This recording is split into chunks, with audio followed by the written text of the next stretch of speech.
What's up, guys? Welcome to the Mean Green Show. Today, I'm in the building with Coach Jay. Tell him what up, Jay. What's going on, baby? Did you see how I was put some water, the little small Yeah, I water saw that. bottles? It was an official setup. I like the way it looked. Cheers to my boy Jay. Salute. There we Salute go. to Salute. this 3-part episode that we're about to launch. So notice I said 3, which means everything that we're going to talk about today, guys, is just for episode 1. Yep. The segue to episode 2 will be next week, and then 3. So, looking forward to getting some feedback at Bootcamp, at the gym. So when you see Jared or myself or Jason, Alex, Walker, let them know what you think of the podcast. If you haven't subscribed to our podcast channel, make sure you do so. That's on anything, whether it's iHeartRadio, Apple, Google, Spotify. You do it, perfect. Write us a review, perfect. Yep. YouTube, subscribe. Perfect. So, Jay, we're going to talk about how to look better naked. Ooh. So, Love that. at 5 o'clock, it was a class, and I think it was a week before last, right when we started this new program cycle. And everybody was just going super fast, and I was just trying to get through the reps real quick. And I was like, I just stopped everything. I was like, yo, look. If y'all training for a sport, I get it. Yeah. But how many of y'all want to look better naked? And, like, it seemed like everybody just shut up. It just went silent. And everybody's like, I want to look better naked. Yeah. There you go. And then I explained the philosophy, and that's how we came up with this episode. I want to break down between you and I the difference between aesthetically looking away and training to be that way versus training to perform, maybe in a Spartan race. What else you got? The Beast Mode games, a marathon, whatever you may be training for, because there's a big difference in the style of training. Huge. All right. Let's start with that. Let me ask you a question, and then we'll just, for those that don't know, we don't write scripts. We just say, Wing hey, it. this is what we're going to talk about. The beauty of a podcast with Chris. Yeah, and we're just gonna wing it, right?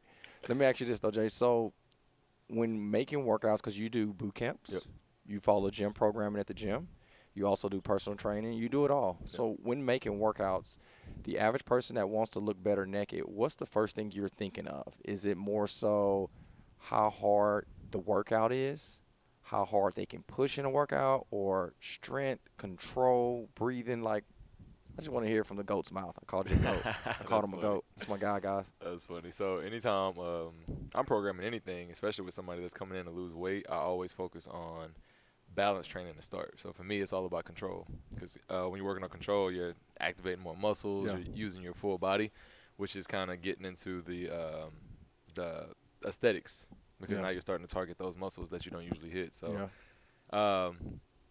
that would be the first part, control. Yeah. I want to focus on that first. And I'm guessing that has to do with some of your background, right, with education. OPT model, right, from the NASM it teaches. And I know we're going to sound like some nerds because you're talking to two guys that, obviously took some courses and got some certifications. But the OPT model, that's one of the first stages is stabilization and balance. And, in a group training setting, it's really difficult to bring that to the format because, number one, it's not sexy. At all. Number two, it's not exciting. Yeah.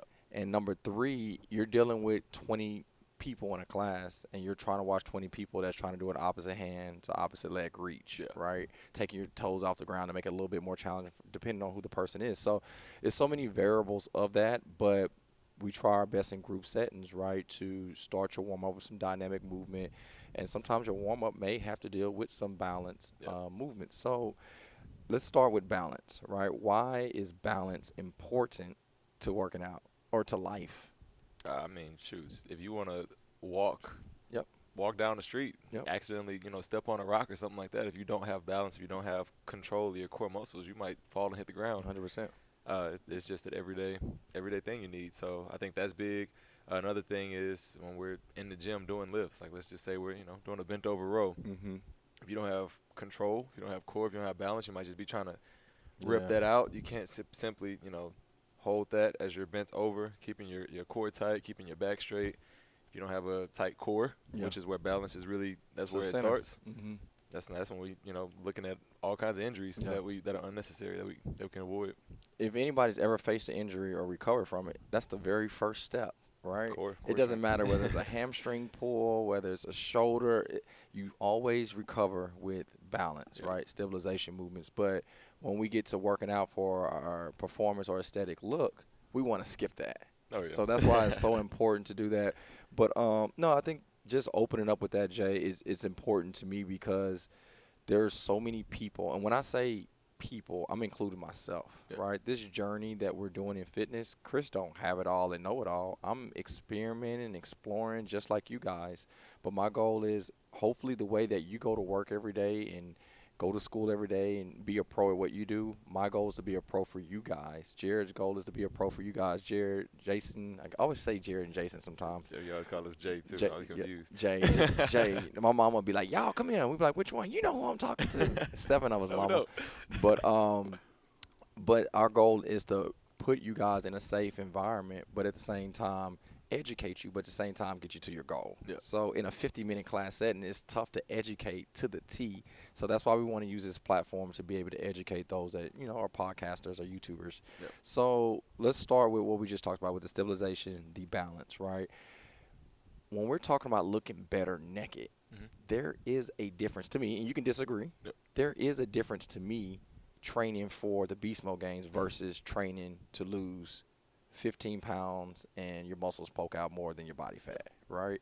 You agree or disagree? Agree, 100%. So when it comes to looking better naked, there's a difference. Let's talk about Mean Green, the gym, for now. Okay. Right? When we make the workouts, typically the Monday, Tuesday, the Thursday, Friday are workouts where we have a strength segment Mm-hmm. followed by a conditioning piece. So a strength segment, guys, whether you're doing a HIIT style workout or a bodybuilding style, functional building movement, whatever, and then you have the conditioning piece. The conditioning piece is typically 12 to 15 minutes. Yep. If I'm feeling crazy, I might bump it up to 18, right? So in that range, that's just to get your heart rate up. Yep. Now, even when I know we're going to sound like some nerds. Even in the conditioning piece, it doesn't mean to kill yourself or to beat yourself up, depending on what the movements are. For this 6-week segment, Jared helped me on Tuesdays. I'm telling y'all right now, Tuesdays, what do we call it, eccentric push-ups and eccentric pull-ups. I like to use that as an example. Okay. All right, if we have a workout, guys, and we're saying the workout in the strength segment is, 10 push-ups, 10 pull-ups, 10 slam balls. All right, repeat that as many times as you can in 5 minutes. There's a difference between going as fast as you can to perform for the Spartan race because it's conditioning your heart. It conditions your mentality, helps you learn how to breathe better if you're not breathing correctly, or what's your strength, what's your weaknesses. But that doesn't make you necessarily look better naked. Can we tell them, or can you start off with the push-up? Why is it important to have that eccentric movement in the push-up versus just falling down to the ground and then just ripping your body off? You kind of said it. Yeah, one, you're trying to get your heart rate up. So if you're just you're lacking form and lacking control. Full disclosure, after that Tuesday workout, I was sore till Saturday. Without a barbell though. Without a barbell, without any weight, I was sore till Saturday. We've done German volume training. We've done all type of heavy lifting, but that one taxed me. But go ahead. I didn't mean to. But that's what it boils down to. If you tell somebody to go and hit 10 reps of bench press, they're just going to boom, rip it out.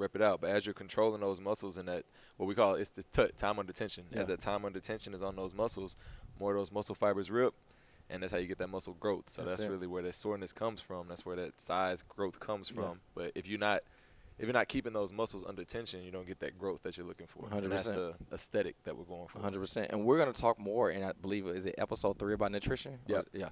So nutrition plays a huge role in the way our body looks. But I love to also point out when doing that push-up, not saying that bench press, dumbbell bench press, or barbell bench press does not work. We're not saying that by any means, because we're going to do those same movements with eccentric movements. But the push-up is to me, one of the most fundamental movements. So it would be ignorant for me as a leader in this brand to tell Jason to go get under a bar and do 225-pound bench press, but he can't do 10 solid aesthetic push-ups where he's controlling his body weight down and then powering up, right? It's about building a foundation.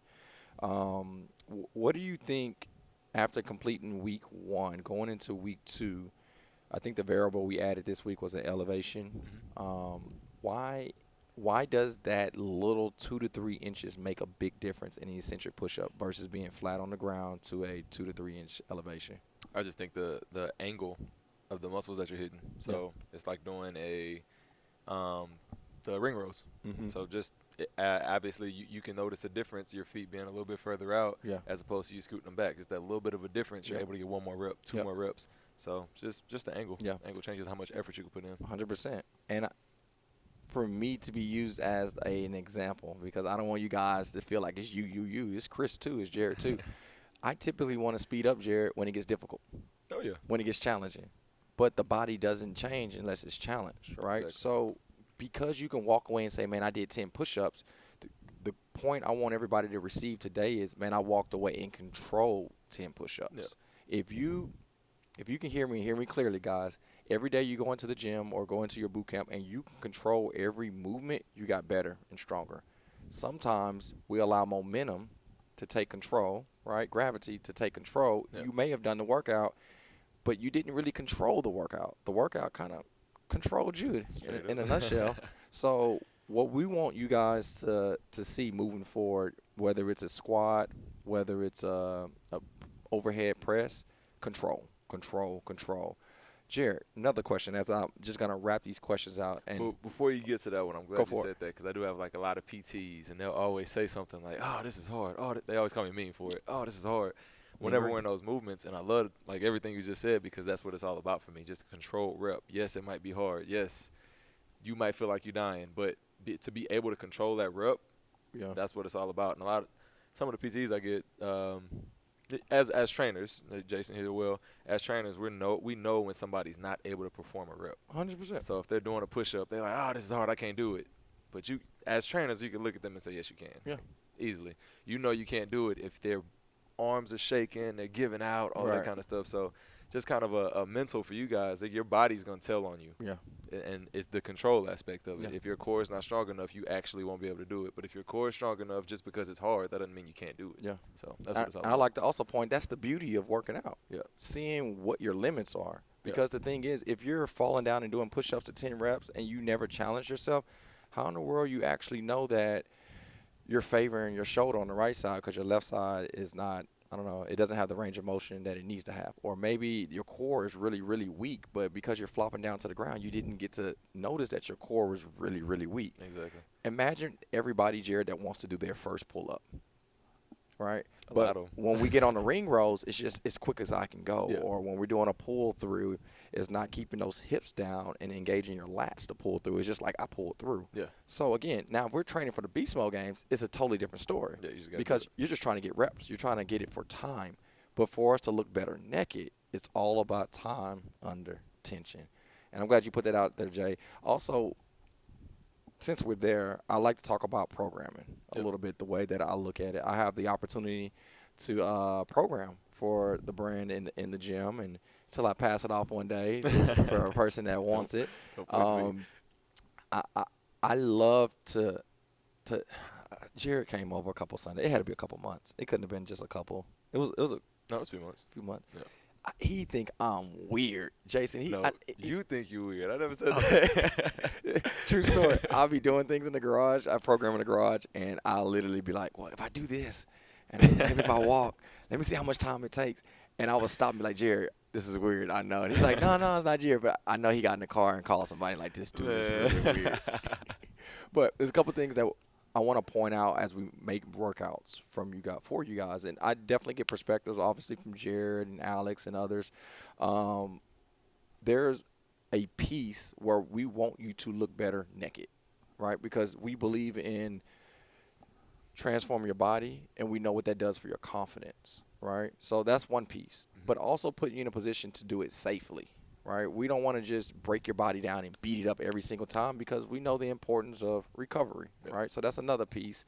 The third piece is the flow of class, right? We don't want to just say, hey, do all this crazy stuff. Hey, I need a plyo box. I need a kettlebell. I need a barbell. I need a slam ball. It's a flow and art to it as well. The fourth piece is also the coach, right? Like you want to put a workout where you're 100% confident that they've been through this and executed to a high standard, right? And then the fifth thing out of all five is the entertainment piece. Yeah. That's the toughest one for me because looking better naked doesn't always have the sexiest appeal when it comes to workouts. Yeah. If I said, hey, guys, today we're going to do, I don't know, today's Monday. Let's talk about quads, right? If we're going to do, we don't have these, but control leg extensions, right? You kick your leg out and extend, hold it for a second, and then control going down. Today we're going to do 10 reps, and I want you to rest for 3 minutes. And then we're going to do that for 4 rounds. Like, y'all going to do y'all 10 reps and then look at us for 3 minutes like, what the hell are y'all doing? Nah, they're going to be right here. On their phone. And then, hey, look what they doing. I'm just kidding. But the entertainment piece is kind of difficult for me because first of all, we have a flex option, which we're putting a HIIT style workout for those that like HIIT workouts, and then the strength segment, which is dope. I love it. But I do want to spend time, at least a minute or two, to talk about the sexiness we want to put in because it's fun. You want to work out and you want to be challenged. Yeah. But then when we slow you down, it's kind of like, oh, I want more. Yeah. Maybe this is feedback we can get in the comment section on YouTube more so. If you're listening to this, you just got to have that conversation with us after or before class. But I'm going to ask them the question, and then we'll talk about it. Okay. How would you feel if we slowed it down where it was just more aesthetic movements to change your body versus the entertainment piece? All right, so today we're doing every 3 minutes, if I remember correctly, every 3 minutes, working our way up to 12 or 15 minutes, we're doing 10 back squats for those that are doing strength. Mm-hmm. That is not the sexiest thing, right? But for those that like doing it, they would do it because they understand and they like it. Yep. But the sexy piece is actually the HIIT, if I remember correctly, because I don't remember the workout. Do you remember? It's Bulgarian split squats. 16 to 20 reps, right? And the reason why I put 16 to 20 because it should be almost 12 to maybe 16 at the max, but I know some people like to go faster with lighter weight, right? So I'm curious, what do you guys like? More slow pace because it's changing my body, or fast pace because it looks good on my Instagram when I record it and I'm going to post it once I get out of class? Because that's a piece of it, right? To you, Jared, what do you think? Or you want me to answer it first? How do you feel about the sexiness being in your workout versus not being in it? Do your workouts have to be sexy? So, coming from a football background perspective, I like slow-paced workouts just because I know I'm going to be so like the slow-paced eccentric push-ups we just did, the slow-paced eccentric pull-ups we did. Man, I was sore for 4 days. Like I know the results you get from taking workouts slow. I'm not into the rah-rah, the sexiness of a workout. I'm into the sexiness of the body. Ooh. So somebody, Jason, you heard that? Somebody need to quote that on Instagram and tag, what is it, Jared MGT? Somebody tag him. No? Okay, Jason just looked at it. I don't even know what that face means. I don't know. But anyways. So that's kind of my viewpoint on it. I like the conditioning pieces of the workout, but again, that's more so when you're training for something. I'll do it, 2-3 times a week just because you want to condition that heart. You want to make sure your heart rate's where it needs to be. But as far as the end goal of the workout, trying to look good, you got to take it slow. 100%. Same way for me, right? Because to me, actually, the slower pace is sexy because I going back to the push-up, knocking out 10 push-ups nonstop. Like I do that all day, every day. Yeah. But that control, oh, man. Wait till we start adding, like, the unbalance or putting your feet in a TRX or rings and then do a push-up with control. Like, that to me is sexy. Yeah. Right? But at the same time, even with the conditioning pieces that we added at the end, for me, doing a strength segment, and I'm not knocking any gym, so I'm not going to say any names, but the global gyms, right? The ones I worked at before I got here. Doing a strength segment and then going to walk on a treadmill on an incline for 10 to 30 minutes, like that's boring to me. Oh, yeah. You know what I mean? So I'd rather get my heart rate up and do an AMRAP or EMOM or something for 12, 18 minutes and I'm out the gym. But I'm curious on the feedback that Yeah, our brave soldiers. And it's no judgment, right? Because at the end of the day, for Mean Green, we want to put a service out there that is sexy, that is fun. The culture, the music, like all that plays a big role on our workouts. But I do want people to know, especially during our strength segments, to change the body. Yeah, we're gonna have to slow it down a little bit. But let's flip it, and then we can wrap it up. Cool. The performance side. It's dope to work out for a specific thing, right? The Beast Mode games, Spartan race. What other things can they do? Tough Mudders, marathons, whatever you guys are training for. There is a place to train like that because of the competition. So this is gonna be interesting to say because it's not gonna punch in the face everything we just said. But I can see someone saying, "Well, hold on," and I want to break that down. Let's do it. So if you're training for the Beast Mode games, and we're saying, hey, doing a Wednesday Metcon or Saturday style Metcon workout, those are great to condition you for the workout. I can see people saying, well, is tempo training bad to get prepped for a race? What do you think? Tempo training? I like that. Is that bad? I don't think it's bad because at the end of the day, yeah, you want to knock out as many reps as you can. You do. But there's still strength and control segments that are in the workout. That's it. Because how do you get stronger, Jared? Like I was so proud of those that did the elite for Beast Mode games, and the deadlift was there. Like even if you don't do Mean Green, we never did a 1 rep max. We haven't did a 1 rep max at the gym probably in the last year or two. Not last year. I can tell you that much. Definitely not in the last year, right? But the tempo, what we did with the 3 reps. No, we didn't do 3. 3 reps was the Beast Mode games. It was 12-minute 3 rep max for your PR. But our segment that we did early in this year, I think we started at 12 reps or 14, whatever the rep, and we decreased as the weeks moved forward. But the goal was that they couldn't drop it. They had to control up and down. Pause. Right. The 2-inch pause was legit. Now I know they hated doing that, and that's definitely not sexy, right? When you're trying to get as much weight as you can, but you got to stop 2 inches before. You know you can actually do more, but that 2-inch actually means something. But when I seen the Wheels and the Vickies control that weight, hit those numbers, look good. Look really good. But again, that wasn't probably sexy in class. But man, at the Beast Mode games, it was sexy. 100%.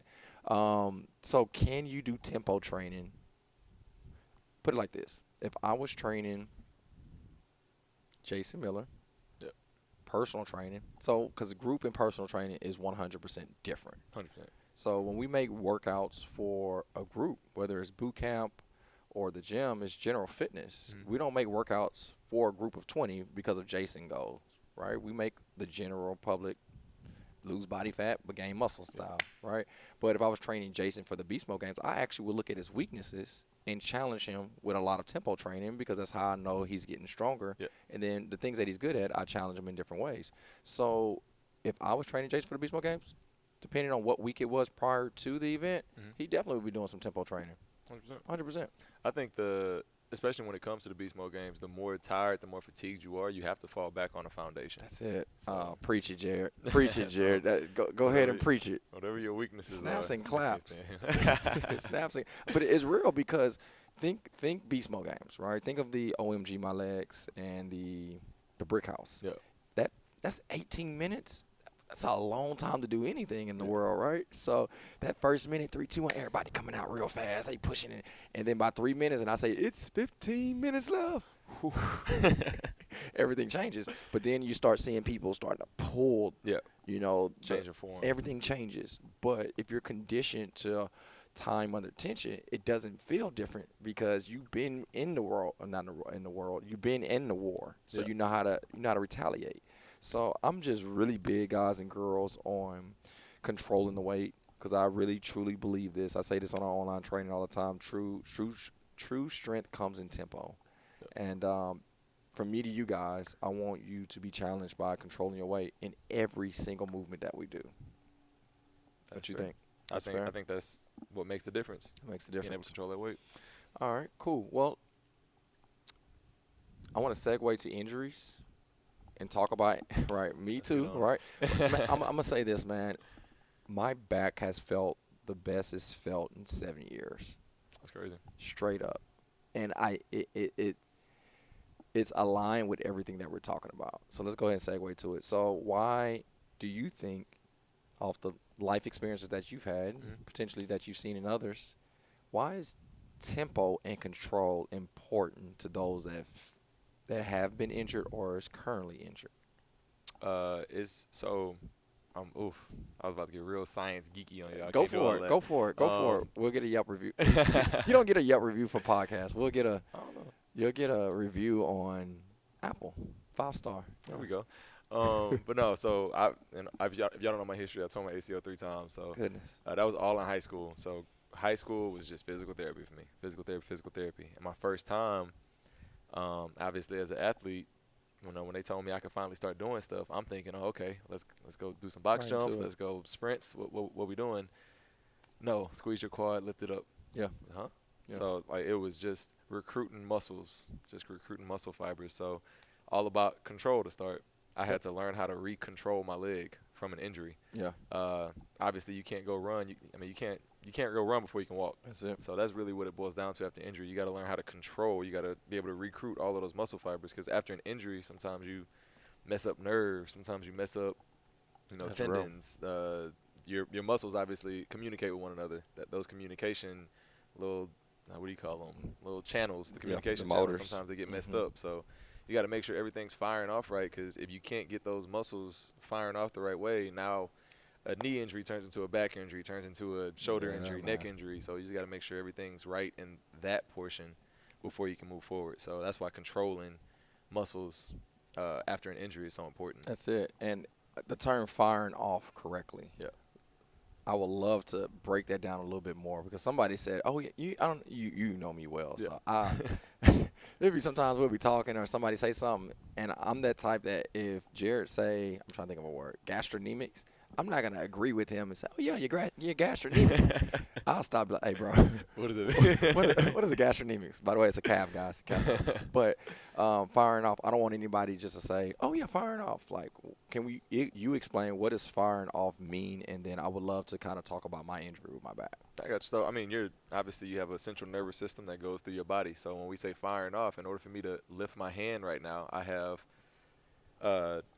sensors or senses, whatever you call it, sending receptors down to my muscles for me to be able to lift my hand. So if I injure my elbow and I mess up one of those sensors, I might be telling my hand to lift, but it might be lift. Boom. That's how slow that connection could be, because I messed up something that's in my shoulder, something that's in my elbow, whatever it is. So like I said, whenever we're going through the rehab, we got to make sure that connection is firing off the way it's supposed to. So now we're able, for me, I'm still actually re-recruiting muscle fibers that are in my quad from my knee surgery. So I'm still trying to make sure that these different muscle groups that are in my quad actually fire up when I need them to, so that prevent more injury. Boom. So now at this point, I am Mean Green's 24, 25, 26, 27, 20. I'm 27 going on 28. Yep. Right? And then my freaking back takes place, right? Yep. I'm at the first. So a lot of people don't know, before the Chimney Rock gym, it was actually a studio. It was fourth floor, Jason, right? Jason did his interview in there. He was so confident in that interview. I was talking about the first studio with the Mean Green gym. Yeah. But I didn't know that the flooring was so heavy. So me being a entrepreneur with no experience, being young, especially in the gym space, not fitness, the gym space, like inventory and equipment, I bought some 8mm floors. And they was like, cool, do you want us to take it to the door and we charge you for that, or do you want us to drop it off at the door and you carry it yourself? Carry myself, right? I would never do that again, right? So they got these big rolls, and here I go thinking I'm strong. I'm carrying them in, and then I remember once we got them into the studio, you had to cut the tape and then, floor it. So cut the tape, and I felt it right there in my back. So for the next 3 years, I thought I pulled my back because of what? The floors. Point, yeah. I was so wrong. I was so wrong, right? It was years of basketball potentially, conditioning my body to just go out there because I'm 14, 15, 16 and go play basketball. Yeah. I think that's why I'm so engage with my boys now as they're getting more active. To even when they get in middle school and high school, they decide to play sports. It's not going to be how much weight we lift. It's going to be making sure you getting your body range of motion and flexibility, and then firing off your muscle groups prior to doing a movement. Like, I'm so big on that. So long story short, I went and finally got an X-ray after about 6 years of my back. Right, this is when you actually first moved down. It was like last. Yeah, it was right around that. Right. So Jay and them were like, "Hey, you probably need to go get an X-ray." When was the last time you got one? I was like, "When? Why?" So I go get it. I tell the doctor, I was like, "Hey, what happened was I pulled my back picking up something heavy, and for years I've been doing everything. I practiced acupuncture and dry needling and chiropractic. I've done it. Yeah. Did the X-ray. Oh, Mr. Green, you got a cracked L5. So I'm like, damn. Right? Like, why did Jared tell me to go? This is bad news, right? No, I'm just kidding. But the doctor, I literally was like, okay, what's next? He was like, well, what do you do for a living? And I told him, and he said, well, do you want to continue to do that? Right? I was like, yeah, of course, absolutely. He said, well, you don't want to have surgery. So I'm like, well, this is backwards. Like, exactly. He was like, well, if you have surgery, you're not going to move pretty much no more. So if you're a sedentary, it'd be a different story. So I was like, what do you want me to do? True story. He was like, I don't know. So I was like, all right. So I left the doctor like defeated. Yeah. Not from a standpoint of I lost because I'm injured. It was because nobody knew a place of. It was just like a weird place to be, and nobody could help me there. Yeah. If that makes sense. And shout out to Dr. Tony. You telling me? Man, Tony works on a lot of guys in the city and beyond. And I reached out to him because of mutual friends, and he's just big time. Yeah. Right? Shout out to Tony, you big time, bro. But Shanna, she inboxed my IG. She got a quick response. I was like, because you're a girl. I don't got cleavage, right? So you got the response. I'm joking when I say this, but it's true. But Shanna gets a response. Shanna books me an appointment. So this is the beauty of everything that I'm about to give you guys, because I'm hoping and praying this is the inspiration and empowerment that Mean Green as a brand gives you guys. I told him what was going on. I didn't want to tell him I had a crack L5 because I wanted to see if he knew something beyond. Yeah. So what happens, guys and girls, from my feet to my hips, when I take a hard impact, my back will arc real hard. I would spasm, and my body from my hips to my head would shift. Like, to a point one time, Jason literally was trying to give me vodka shots to get me through pain because my back locked out in front of the gym, and I couldn't move, and people stepping over me to get to their cars. Like, true story. So when Dr. Tony, when I told him my body would shift, he said, oh, I've seen that before. And he started breaking down, what happens. I was like, wow. He gave me hope. Yeah. And that's what I'm getting to, guys. Hope at that moment was all that I needed. He began to explain. I didn't want to tell him about a crack L5 because I didn't want him to blame it on it. So eventually I was like, hey, man, I got a crack L5. He said, yeah, you can have a crack L5. And people live their whole life and have that, and they never know. So that might be less than 1% of your challenge. So me being the fitness guy, he's like, all right, let me see you do a side lunge. I was like, man, I know. Man, look, I got the lunge. I've been doing the balance thing. I got the boost bar. Like, I know what I'm doing. So he told me to do a side lunge on a disc. Mm-hmm. The disc slides. So I did it on the left side. He said, all right, do it on the right side. And I got stuck. He's like, do another one. And I couldn't literally do a side lunge on my right side. And he goes back to the word and the term we just used. Yeah. Oh, your adductors not firing off. So when you're trying to run and everything that you've been trying to do for the last couple of years, instead of your adductors firing off, you're using something else in your body, which is overcompensating. Your back kind of being the center of your body, sometimes it will lock out to protect your whole body. Yep. So he began to work on my adductors, and then literally I think he did stem treatment with dry needling. Mm-hmm. And then he loosened it up. He said, do one now. And I was able to do it. And he said, oh, how does your back feel? Because at first he told me to touch my toes. I can only touch my shins. Then I get down, I'm touching my toes. Yeah. He started working a little bit more. And then he said, oh, your hamstrings, typically when this happens, your hamstrings are not going to be firing off correctly. But he's like, it's odd. Your hamstrings are firing off correctly. The other thing that was actually not firing off was my lats. Crazy, right? Out of as much bench press and pull-ups I've done, but he said, you're probably just getting up to the bar and doing pull-ups. He said, how many times do you foam on your lats before you start working your lats? I had to be honest, like, man, I might do this a little bit, exactly. Right arm across your chest. But the importance of making your body fire off correctly is the reason why my back has been as I'm not gonna say 100% painless, but it feels as good as it's felt in the last 7 8 years. All because I figured out what was firing and not firing off correctly. That's crazy. Very long-winded scenario, but I'm hoping, Jay, that people understand the importance of that. So That's huge. I think we end it here. I think that works. Or we give them a little teaser next week. To the Oh, next Jason, raise your hand. What you got, Jay? I have 2 questions. Okay, Jason has a question. I have one question for the both of y'all. Uh-oh, I'm scared. Okay. What what kept y'all doing fitness Okay. after COVID?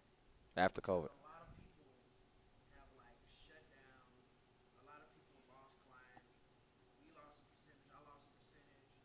What kept y'all going? Because a lot of factors could have led it into you like, man, I don't think I That's want real. to do this. This is tough. Like depression, everything like that, the great for all that, the economy. But COVID was like one of the biggest things of our time Yeah. to take people out of their market. Yeah, 100%. So for those, I think they may have heard him because I seemed like I heard him on the mic. Maybe, But maybe not. But look, he's gonna come. He's gonna come. bro, dog. Dog, you kind of close. Give me the microphone, Chris. All right, here we go. Sexy. I'm sexy, and we know it. We're gonna look sexy while we're Oh naked. my God. Okay. So the question was, what kept you going after COVID? A lot of businesses couldn't keep going. A lot of people had to give up. A lot of people had to change what they wanted to do. What kept y'all going after COVID? And that's my thank you so much. Here you go, Chris. Brought to you by Jason Miller. What you got, Jay? I'm gonna let you start because I think yours gonna be more directed towards that. Okay, I give you a personal and in the business, right? It's kind of unique because Jared actually came in around that time from out of the state, which was uncomfortable for me because it was more of a big brother mentor. Like I got to make sure I put him in the right position as well as the brand and myself. So with all that being said, the brand was more. I had to bounce back and be creative enough to help people get through that time. Because when we went Zoom, I did not want to do that crap. I was like, man, this ain't gonna work. But we got like literally you had to swipe. It was 25 people on at a time. You had to swipe to look at everybody, and I was like, dude. And then I got to a point where I noticed everybody was looking for that moment to just get through their day. Yeah. And that's how I took that approach. So when it was time to get back into the gym and create systems, bought more equipment, it was just like that might be the thing to get someone through being laid off. We had people that lost people. I mean, it was a bigger thing for me besides just working out. And then for me personally, man, it was sanity, right? Because, I mean, I provide for my family. So you take the gyms away. Like, that was a thought at one time. Like, oh, we're not going to have a gym, right? That was actually a thought. What's up, Harm? I didn't know how I was going to provide for my family if this didn't work, Yeah. right? So it got to a point where I was stressing. And at least when I worked out that time, I wasn't stressing, and it kind of calmed me down. So that's why I fought for fitness. I got you. As far as fitness for me, I lost it for a while. Yeah. And I think it had such an impact on my life. Like I kid you not. So after actually getting my last surgery, I went back to coaching, and I was there for a little bit. And we were so busy during the football season that I think I worked. Man, that whole football season, I think I worked out maybe twice the whole Really? season. Wow. And I didn't know then- that. Yeah, and then after that, I couldn't find it. I just could not work it. Now this was obviously smack dab in the middle of COVID, but yeah, football season I worked out twice. After that, I think I maybe worked out Yeah. maybe once. That's crazy. So in the span of like 9 months, I think I worked out 3 times.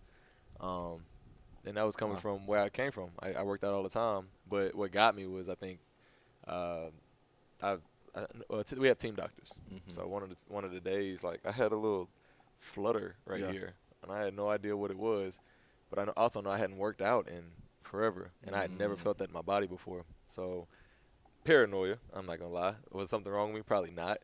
But the fact that something right under my heart was fluttering, I hadn't worked out. I was just kind of psyching myself get out. on it. Yeah, so I was like, oh man, I got to 100%. start working out. So that's kind of what got me back into fitness. And then obviously I just kind of had a career change, something that, like, we can talk about that another time, but career change that drove me to coming back here. 100%. And obviously haven't looked back since. Yeah, glad you did it. So For sure, for sure. What was your second one? He didn't take his shoes off. I know he settled in. Do you remember your second question? Oh yeah, second question. Second question. What is the run challenge? I'm glad you brought that up. What's the run challenge? Well, Ashley Brooks, actually, I think I was coaching a game or something. She called Yeah. me, and I was like, okay. So, run challenge. Shout out to Jared and James Yep. for creating a run challenge. I can't really answer anything to have anything to do with this because I'm not leading. The man to my right can answer it, though. Man, the run challenge is super simple. We're on the Nike Run Club app. The challenge is very simple. May 10th to June 16th. May 16th to June 10th. You're just running as many miles as you can. So we have 4 different groups. We have the Southwest Side Gym. We have the North Side Gym. We have Herman Park Bootcamp and Humble Bootcamp. So those are the 4 locations. If you go to any of those, you add me as a friend on Nike Run Club. I add you to the group. And Easy again, money. it's very simple. Run as many miles as you can. Easy money. And easy. so today is the Today's the 16th. Today's day 1. so y'all probably hear this podcast the next day. Yep. Maybe we'll post it. Maybe we'll post it now. We'll see.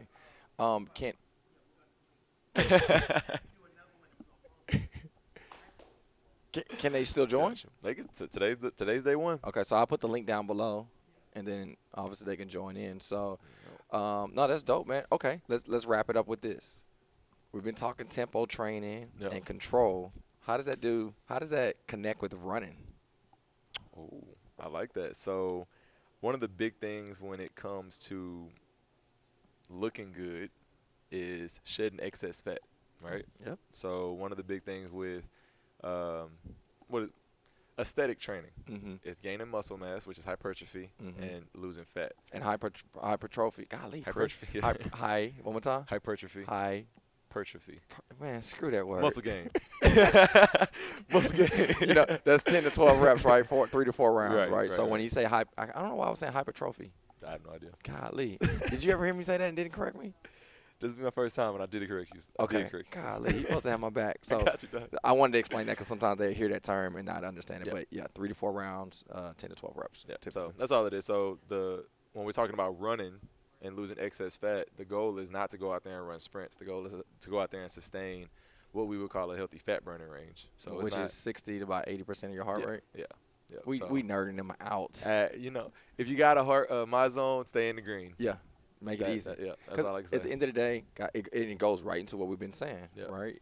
If you're training for a marathon and you want to get there under a 2-minute mile or 2-hour time or whatever, yeah, you're going to have to be in peak performance. Yeah, But peak you have to be performance in- with your heart rate, Yeah, yellow, red, right, and sustain it. right. But it doesn't burn as much body fat as it can potentially burn. Yeah. However, when you're in that blue-green zone, 60 to 80%, it's a sustainable rate, but that's where you burn more of your body fat. Yep. So it actually goes right hand in hand what we were just talking about with tempo training. It's Yep. the same thing when you're running. If you're going to run 3 miles, if possible, if your heart is strong enough, you want to try to control that heart rate, even if it's a brisk walk. Yep. Right? I'd rather if I'm trying to look good on the beach, Jay, I'd rather do a brisk walk versus struggle on a 3-mile run because I don't want to run 3 miles and not look sexier after. 100%. Right. I'd rather walk a brisk walk and keep my heart rate there. But I know we're weirding you guys out. I don't think they think we're weird. I think that they like this and potentially didn't know it. Yep. And obviously we use My Zone, but you can use Apple, Garmin's, or anything that control or watches and monitors your heart rate. But guys, I don't want to hold Jay because he's an extremely busy guy. I got one thing to do, or 2, or 3, or 4, or 5, or 6, or 7 to do as myself. But next week we're gonna go into nutrition, and we'll talk more about how and why nutrition is a fuel versus a taste bud, and how that affects you on all your movements and obviously health. But other than that, man, I hope you guys enjoyed today's episode. If you can, give Jared some love when you see him. Jared MGT, that's his IG handle. Sir. So connect with them. I think we should answer some questions maybe if they have some from this podcast on the next one. That'd be perfect. So if y'all have any questions, we'll lead with the questions that you guys ask. I think that's dope. And you can do that on Instagram or with us. So if they ask me a question in the gym, do I say, hey, you got to watch the next podcast? I think I'm that's going to it. do it. Okay, I'll do that. Leading up, we have a Murph workout. Just a couple things that we're doing. The Murph workout leads up in about 2 more weeks. Yep, So on the north 20th. side, southwest side, we'll be doing crawfish, having a ball. Want to support my guy Bobby and Jason. They have an apparel brand that they're going to be providing that Murph shirt. So as soon as you guys see it, definitely support it. Personal training. We've been getting some inquiries about, do we offer personal training? Yes, we do. Now, do we have a whole bunch of hours? No, we don't. All our trainers are, they're busy people, man, and they do a great job. But, whether it's Jason or Jared or Alex or Bobby, whoever, let us know if you need some more assistance, because personal training doesn't mean that I'm bad or I'm not in shape. It just means you want development, or you need more hands-on access from someone that's very elite at what they do. That's it for this week's church announcements. Love it. Anything else you can think of? I think you hit everything. Cool. Well, we love you guys. We'll see you next week. Hopefully you enjoyed the show.